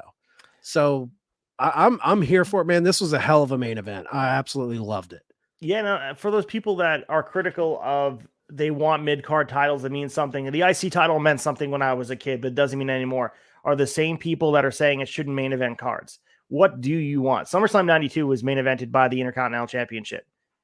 Facts. The International Championship main eventing here is deserving. Maybe if CM Punk wasn't fired, it would have been Ricky Starks versus CM Punk in the main event. But I still think this had the most weight to it, where they held this out. This easily could have happened at Wembley. They held it out for Chicago. Moxley Orange had a meaningful program. And the story for Orange has been building, as you referenced, 31 defenses over the course of many months. Guys been beaten down. Really great storytelling, and the ultimate big bad in Jon Moxley, giving him the respect he deserves to Orange Cassidy, cements both of these guys in AEW lore. Cassidy on to bigger and better things. He's going to go home and rehab for a bit, but I would fully expect this dude to be in the main event, and deservedly so. He's put on. It was great. It was great to see these two guys for the first time in a matchup. Like different styles. It was so good. They had this. Neither of these guys had faced off mano a mano for the entirety of this company, and when they finally do, it felt big. It didn't feel like just a dynamite match between them. Like they saved this dream match between Mox and Orange for the perfect opportunity. It was booking wise. I thought this was booked great. Yeah, and final thoughts on All Out. I feel like it definitely over-delivered, and it seems like we get in the habit of, or everybody does, of burying cards before they take shape and in front of us. If you guys let the build dissuade you from buying a pay-per-view, you guys just don't know AEW anymore. They go out and put their best work on with lack of build. That doesn't dismiss the fact that I want more build. If this card had more story to it, as we always pine for, this could have been even better. But as far as a entertaining night of multiple hours of wrestling, like, I got my money's worth. And I feel like this card, match quality, blew All In out of the water. It just was All In's pomp and circumstance. So you got really the pageantry of a big night plus the work rate here. AEW really cemented 2 weekends of great wrestling and great memories, man. This was a lot of fun. I couldn't say it better. I thought it definitely over-delivered. And, going into this weekend, you had all of these fans kind of debating, what are you more hyped for, Payback or All Out? if you're just looking at the matches on paper, I don't see how anyone could have picked Payback. Like Payback was fine, but I know there wasn't as much story going into All Out, but I think All Out proved they had a lot more to show us than maybe the build kind of alluded to. I thought All Out was the winner of the weekend. I thought it was an incredible show. Yeah, and they'll be more suited to do this next year when they know that they're doing this. This is going to be an annual tradition, so they're able to be better suited to start building things up. Late August, mid August to get this kind of going instead of waiting until the week before. But let's get into our big story number 3 for Payback. Big Story 3.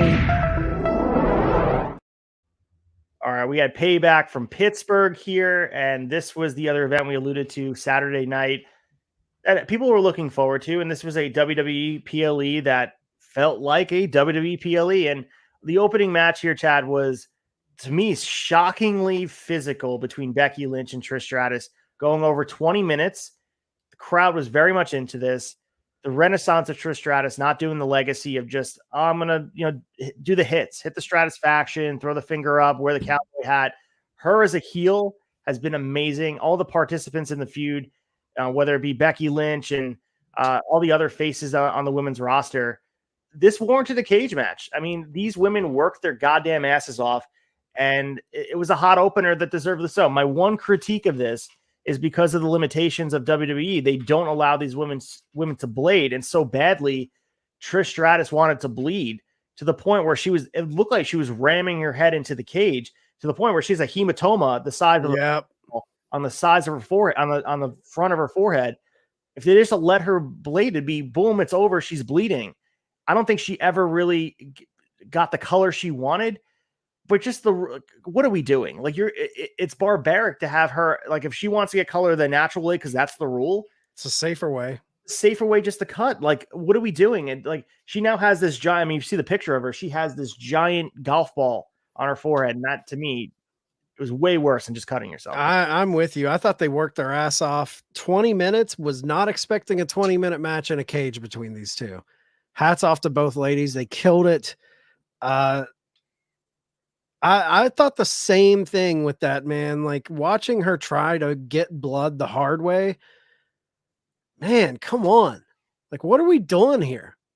What are we doing? These women put their bodies on the line. If any match you're going to get a little color in, it should be a grudge match inside of a steel cage. Plus, not to mention, Trish has earned the right to make that call, in my opinion. I just don't understand WWE's. I'm not saying they have to bleed like Jon Moxley every week and have blood every week. That's an AEW thing. But it's a cage match. I mean, they go come hand in on. hand. I agree. I mean, they also had the Stark and Stratus post-match breakup. Program was supposed to be finished at SummerSlam. It was accessed, despite them saying it wasn't. So this was, people went in with reservations that this would deliver, and maybe it was low expectations, but I really believe that this was the right opener. The crowd was into it. Pittsburgh, for a women's match in a cage, they gave it the time, and both women, they're legends at this point. Two of the biggest faces in women's wrestling in WWE at the very least. Our next thing was the John Cena segment. And I have a lot of critique on John Cena throughout the show, and I'll litter it throughout here, but he pretty much came out there and he welcomed everybody to Payback. He was being sort of goofy, as he tends to be, and they kind of set it up that he's going to be the special ref for this LA Knight and Miz match, which, let's not even waste time really talking about. LA Knight defeated the Miz in 15 minutes and 46 seconds in a match that just completely was boring. I mean, I'm not a huge fan of the Miz. LA Knight, this was, as we talked about last week, if you want to get LA Knight over, putting me in a feud with the Miz, who has taken the job to pretty much everybody. He's been goofed on the main roster. This match means nothing for you. Does nothing. Nothing. This is paint by numbers pro wrestling, and not in a good way. Like it, LA Knight isn't like a ring technician to begin with, and when you throw him in the ring with a Miz, like, I don't see how this helps this guy at all. I really don't. Yeah, and then you got the validation of John Cena on the ramp where John Cena takes his shirt off and you look like it's going to be like, all right, I'm going to feud with LA Knight. And he's going to be here for 7 more weeks. So I thought maybe it was a possibility, but he shakes his hand, says it's his moment. Whatever. I'm not a huge fan of this. LA Knight should be doing bigger things. He's very over. Clearly, Pittsburgh wants him to do more. And yeah, I understand the Miz's contributions. I know we're probably going to get some heat being critical on him. Like everyone references the talking smack moment when he buries Bryan Danielson or whatever. It was a long time ago, man. I agree. And that wasn't on programming. That was on an after show that didn't, that wasn't even an angle. That was something that they never even followed up on. Yeah, and the damage of this dude being kind of punked by Bad Bunny in a feud, dressing up as a bunny, like that stuff holds weight. Like you can't be like, well, he's a former IC champion, a former W. Who cares? Dude has no stock. Like you completely rip it away. So point being is LA Knight defeats him and who cares? But we have the US Championship on the line, contractually obligated match. Rey Mysterio defeated Austin Theory. There's always one match that goes a little bit too short. This was the one here. Feels like Austin Theory, and it was interesting because on the same card, you have kind of the apple of Triple H's eye right now. LA Knight, Grayson Waller, Austin Theory feels like he's a forgotten man here. And really, this was just a reference paint by numbers. This match was short. Crowd really didn't give a shit. I mean, they popped for Rey Mysterio spots and him as US champion, but this was underwhelming. And Austin Theory, who was coming off of that win from John Cena at WrestleMania, has done absolutely nothing. Back of the line he goes. I mean, I don't know what you do with Austin Theory to reinvigorate him. He has a good look. This had nothing behind it for me. Like this felt like a SmackDown Raw match. Like it had like the story behind it. I don't know. It was just kind of a forgettable match. I'm really not trying to be down on Payback, but it was this was just a filler match to me, man. And I love Ray. Ray is incredible. Austin Theory, I think, has a lot of potential, but it just didn't do a whole lot for me. Well, here's a chance to be positive here because this was the match of the night for me. Damian Priest and Finn Balor defeated Sami Zayn and Kevin Owens to win the tag team championships. This was a lot of fun. This was everything you wanted and more. Man, Kevin Owens getting color the hard way, wearing that Penguins jersey was a really good, very good image. Hitting that swanton off the ramp as well through a table where he looked like he knocked his tailbone on the concrete. This was pretty much the Terry Funk tribute match that they were looking to do on SmackDown, or what it should have been. And even though really the chaos in this match spoke volumes about the characters and seeing Dom pop up, love all this, complete with the finish. I absolutely love Damian Priest and Finn Balor winning, JD McDonough being involved. Finn Balor's now a Grand Slam champion. All the gold resides in the Judgment Day camp. Love that story. Like that you got the titles off of Sami Zayn and Kevin Owens because they either need to take a break or go off doing something else. Time will tell where they go with this, but man, I love the layers of the Judgment Day story. This is the kind of the other story that's humming along on the bottom rack for you. You know, in the smoker, Damian Priest and Finn Balor is just as important. Their relationship is just as important as the bloodline. And they went all in tonight, and it was on Payback, I should say. And it was so good. This was a great match. Tons of fun. And I think this match kind of showcases what WWE does really well. It's the way, the bloodline has been front and center for a long time. And I feel like they've seen the success of that storyline and they've started to adopt that type of long-term booking with the Judgment Day. Judgment Day was dead in the water when they first came out. Not a lot of people were into it, with the Edge angle. It felt weird, but they stuck to it. And man, talk about the hottest right now. You could argue it's as hot as Bloodline in some ways. Yeah. Like it's around more every week. We're getting more. Where Bloodline, it's a little slower drip, but yeah, man, Sami Zayn, Kevin Owens, I want to see where they go from here, but I loved it. I thought this was match of the night for me as well. So before we move into the final three segments, 2 matches, 1 segment, there was a John Cena interview with Damian Priest and Finn Balor where John Cena was wearing high-waisted shorts with a bow tie and a jacket that didn't fit him, being super goofy. And all I kept What thinking is is like, this? what is that? And like, if you're the greatest of all time, you want to be presented. Like, could you imagine Hulk Hogan or Bret Hart or Stone Cold doing something like that? Like, that's how they could present John Cena for the next 5 weeks, 6 weeks. What are we doing? Like, I don't know. It wasn't for me. I thought like I kept looking at through the lens of imagine that was Bret Hart. Like, Yeah. imagine that was Hulk Hogan, and it was just goofy. Go back and watch if you guys missed it. It was like he dressed like Pee Wee Herman, Yeah. and he was just acting goofy. I'm a bad person to speak on this because I've never been big on Cena. I respect what he does, what he's done. He's a big figure, obviously, but this is the type of stuff that I could never connect to the dude because of things like this goofball shit. And it's not even good. It's PG goofball shit. It's not even funny. Like, I don't know. I think it's corny. He's a cornball. I can't get with the cornball, man. So we have the Grayson Waller effect where Cody Rhodes was the guest here. They built up a lot of stuff with Cody Rhodes, and Cody Rhodes kind of getting his shout outs here. There's a good place for him. Cody's so super over. The main thing that came out of this was Jey Uso is now a member of the Raw roster. And yeah, that's pretty much the function of this. So now Jey Uso's off of SmackDown. He's going to be doing his own thing, new music, new presentation. Main event Jey Uso is going to be on Raw now and part of that roster. I feel like they could have done something more with Jey. I was really wanting Jey to kind of really make it seem like he left. Go let him do an indie show. We saw that picture pop up with him and Jacob Fatu. Stuff like that, him on the outside really leaning into this I quit WWE thing was a lot more compelling to this Bloodline storyline than him returning 3 weeks later and saying, I'm on the Raw roster now. It's just more of this, like, I'm leaving SmackDown to Raw. Dude, none of that matters. You're all under the same banner. I just wish sometimes they would try something different. And this just seems like the same old shit with I left WWE, but no, actually I'm just leaving this roster to go over to Raw. I don't know. I feel like they could have got more creative with this. This was expected and it didn't hit with me.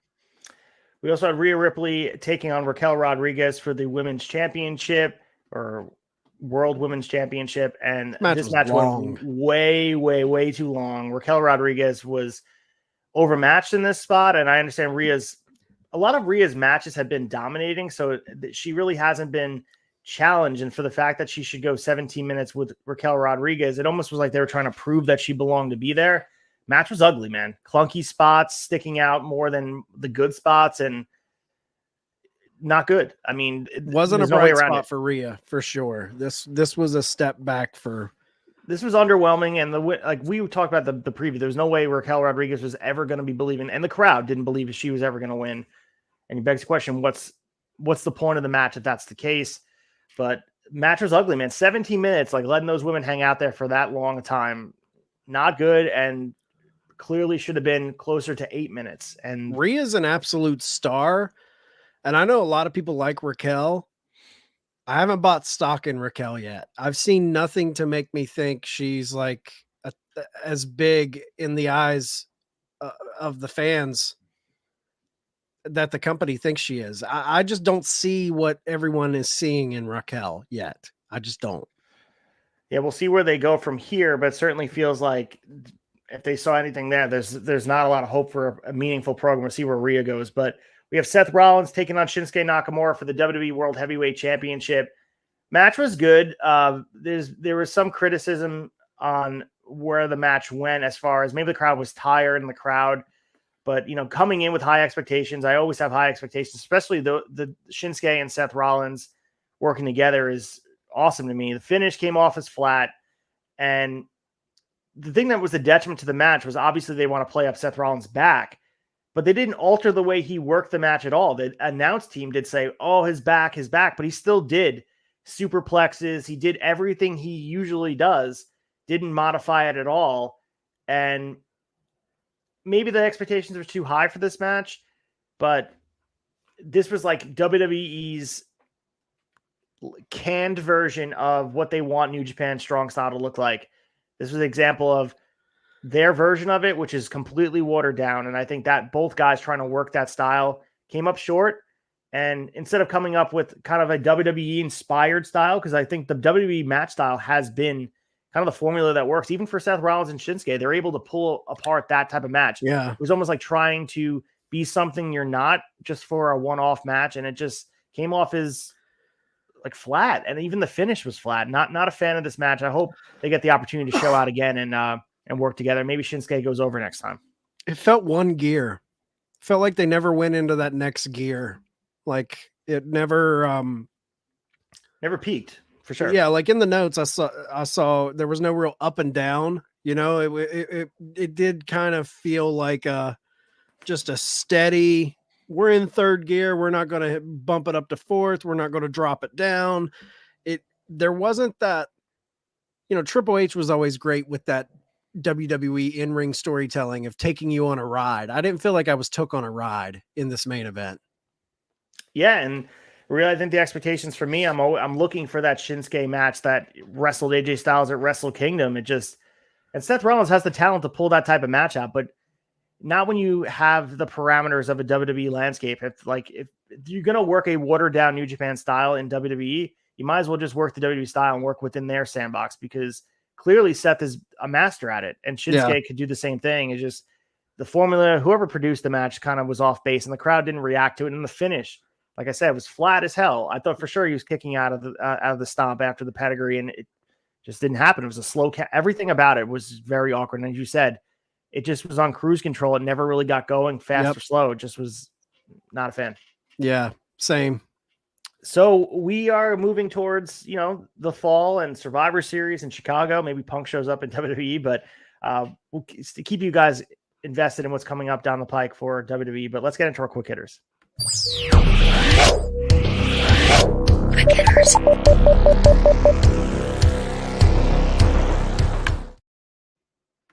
All right, starting with the first story here, Mercedes Moné was expected to compete at All In. So according to the latest Wrestling Observer newsletter, Moné was slated to wrestle in London, England, but those plans were nixed after she suffered her ankle injury during the finals of the New Japan Strong Women's Championship Tournament in May. This is more, she was in the stands. We know it's inevitable she's going to work with AEW. Just kind of shows how plans change, and Tony Khan, the booker, has to pivot. Yeah, it's exciting to think about how she's going to be used. We know it's coming. I wonder where she's going to land. What's going to be this big program? Is that what they bring Jade back into? We'll see. Let's see where they go with this.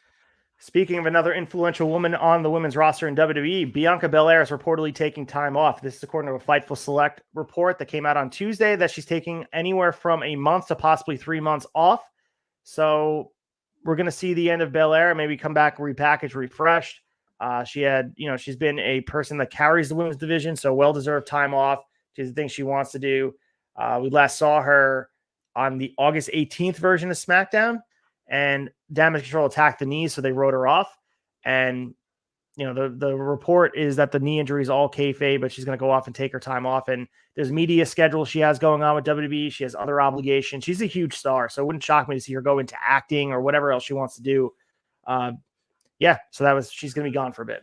Yeah, I think it's a good move too, because I felt like towards the back part of, her more recent stuff, she was getting just a teeny bit stale, and I love Bianca. I think a time away, absence makes the heart grow fonder. So I think it'll be good for Bianca to step away for a minute. So if Nick Aldis is not looking at retiring from the ring anytime soon, so we had the reports on this show that he'll be working backstage in WWE as a producer. They don't want him in ring. But he was asked about this on a podcast appearance, that he wants to accomplish more in the ring. And he said, I quote, "I guess because of discussions about a different role, immediately it sort of jumps the conversations to, oh, he's not wrestling anymore. He's retiring. That's it. Is he done wrestling?" And I'm going like, hold on. I'm 36 years old, guys. So this was on Nico Knows Best show on YouTube. It continued. I think sometimes I get put in the generation ahead of me in terms of age. I'm 36. I'm very much in my prime. I sort of go, wait a minute. Where does all this discussion about me being done with wrestling come from? Everybody just needs to chill. So we saw him put the cap on the Impact run. It was short-lived. I mean, when you go work as a producer, you're wasting valuable years that you could be actively wrestling, and you're doing it in a place. And I understand money speaks, and producing. What do you expect, though? Exactly. You know what I mean? Like when you take a job holding a pencil and a clipboard producing matches, you are in your prime. You said it, Nick. If you're in your prime, you should be wrestling. Like these prime years will go by. I know he's only 36. He could work there for 3 years and come back 39, 40, still tear it up in the ring. But I don't know, man. You're taking a job. We'll see. I think that could be a point of contention between them. If he wants to wrestle and WWE doesn't want him to wrestle in the ring, that could be a way for him to exit the company sooner than later if that's the mindset he has going into it. Speaking of return to the ring, one of the more heartwarming stories of the year was Richard Holliday returning to the ring. And Richard Holliday left MLW on better than amicable terms. So he was on Hauser Wrestling. He was speaking about leaving Major League Wrestling, claiming that the split was mutual. And he said that would be an understatement. He attributed the positive ending between the two sides to how he was treated by MLW while he was under treatment for Hodgkin's lymphoma. And he said, quote, "They were very good to me. Obviously, we did have talks contractually because there was a time that I was still supposed to be with the company, and very easily time could have been probably tacked on. I did miss a very large chunk. There's a lot of verbiage in there. That's lawyer talk and stuff, but we really connected on a human level, and we talked person to person." So Richard Holliday feels destined to me to be in AEW because of his connection with MJF and how high a lot of the roster is on him, and well-deserved. The fact that MLW, who get a lot of heat sometimes in different areas, Court Bauer and all that stuff, the fact that he treated Richard Holliday so well during this is an attribute to the human side of wrestling. And this was nice to see him coming out and supporting MLW and having a wrestling split be, as you said, amicable, but, positive coming out of this. Yeah, I like hearing this story because, we hear negative ways of, talent leaving companies. It's nice to see something like this when they're, we just saw a very non-amicable departure of Punk in AEW. So it was nice to kind of juxtapose that with this and, his bout with Hodgkin's lymphoma. And I'm with you. I think he's destined for an All Elite Wrestling spot for sure. So we also, the wrestling weekend of All Out is usually, other events going on, and GCW had their Say You Will event from the Grand Sports Arena in Hoffman Estates. Some big match results here. GCW World Championships on the line. Blake Christian successfully defended against Akira. Vikingo defeated Nick Gage, and Mike Bailey defeated Mance Warner. The other story that came out of this, Chad, was Vikingo staying well after the bell, one of the last people to leave, cleaning up the ring crew, and also cleaning up garbage and taking pictures of everybody that would want a picture with them. So I was at Grand Sports Arena. It was an absolute dump last year, but it's nice to see that the talent's giving back, and hopefully the AC was working this time. Yeah. We also had Calvin Tankman confirming that the MLW contract has expired and he's a free agent. This dude is an absolute monster. Yep. So he tweeted this: "As of today, I'm officially a free agent. I'd like to thank Court Bauer and everyone involved in MLW for giving me an opportunity to learn and grow as a performer over the last 3 years."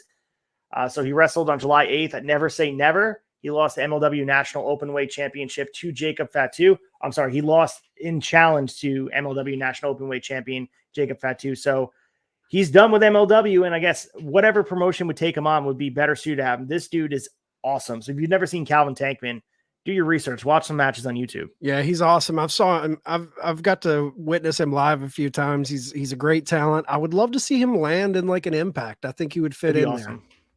And finally, in our quick hitters, Will Ospreay is going to be competing at Impact's Turning Point event in UK. So we knew he's going to be involved in Bound for Glory.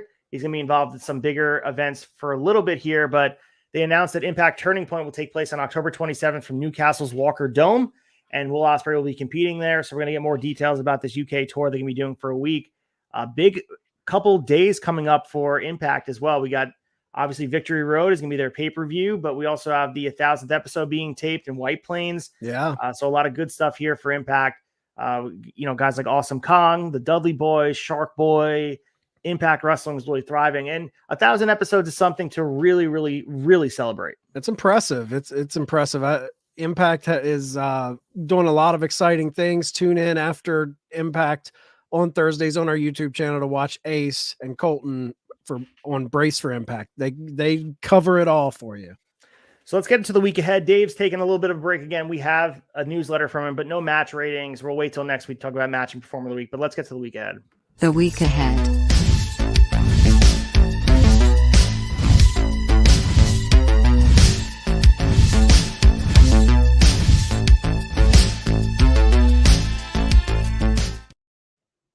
All right, let's start with tonight for Raw for the week ahead. The Intercontinental Championship is on the line. Gunther defending against Chad Gable. Chad Gable owns a win over him via countout.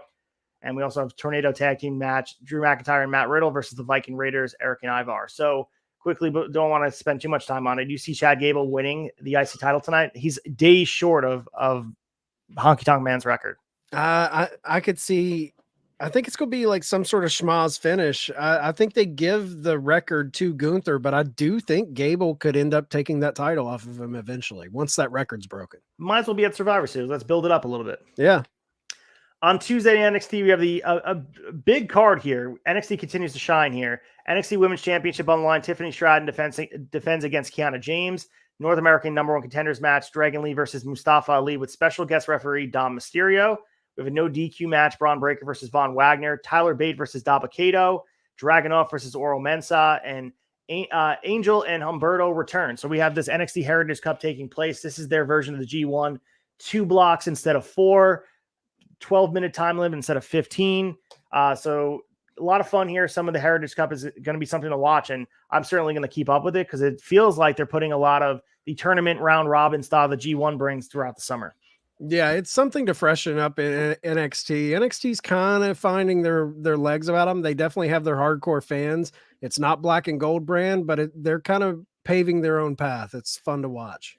On Wednesday, we have Dynamite, Aussie Open, Kyle Fletcher and Mark Davis will be taking on Chris Jericho and Sammy Guevara. And we get a Hangman Page promo. Of course, we're going to get more all-out stuff, maybe some Samoa Joe MJF stuff, Adam Cole. Tune in for Dynamite because, as Chad was saying, this is a new chapter. I think they're going to start the build towards, obviously, Grand Slam, but maybe they start the build towards Full Gear. Also Wrestle Dream on October 1st. So a lot of stuff on the horizon here. They got to start building because less than a month from now, we have a pay-per-view in Seattle. Yeah. On Thursday, we have Impact. Deonna Purrazzo versus Danny Luna. Josh Alexander and PCO are teaming up to take on Bully Ray and Steve Macklin. Subculture going to be taking on Sami Callihan and Rich Swann. And we're going to be having a non-title match between Lio Rush and Kevin Knight. Of course, Lio Rush is the X Division champion. This is the go-home show for Victory Road on Friday. So, like I said, big week for Impact. They're going to be taping stuff. You're going to see some results come down the pike for the 1000th episode. But they have a pay-per-view to sell on Friday. Yeah, I want to see how everything shakes out going into Victory Road. Yeah. On SmackDown, we have Charlotte and Shotzi versus Io Sky and Bayley. Nothing else announced for SmackDown. Maybe they were going to see Roman soon. I mean, we have to eventually, right? The Bloodline story has to continue because it's been on ice for quite some time now. Jimmy Uso, we got to get some stuff started here. Yeah, 3M Jimmy Uso. That was going around. Has he got another M in his name now? What's going on with that? I did see that. It wouldn't. The fact that people had to question if that was legit or not it just shows what's wrong. But I know. Hopefully it's just a clerical error. And we also have Impact from Victory Road on the same Friday. Digital Media Championship on the line. Kenny King against Tommy Dreamer in a title versus career match. Knockouts Championship on the line. Trinity defense against Alicia Edwards. Deonna Purrazzo versus the returning Jordan Grace. X Division Championship on the line. Lio Rush is defending against Kushida, who's cashing in his Ultimate X chip. Impact Tag Team Championship on the line. The Rascals versus the Motor City Machine Guns. Bully Ray versus PCO. And Alexander versus Steve Macklin. So rumor and innuendo is that Alex Shelley pulled out of the Prestige event from last weekend.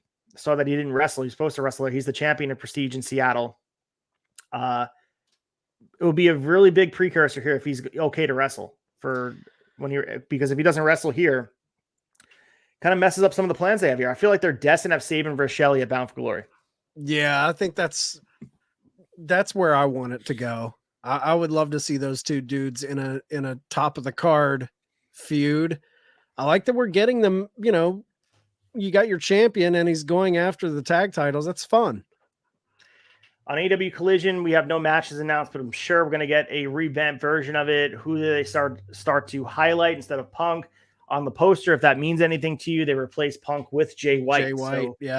So maybe that's going to be more of the showcase, and I'm here for it. I think Jay White is the main eventer. Let's put some steam behind them and continue what they're doing on Collision.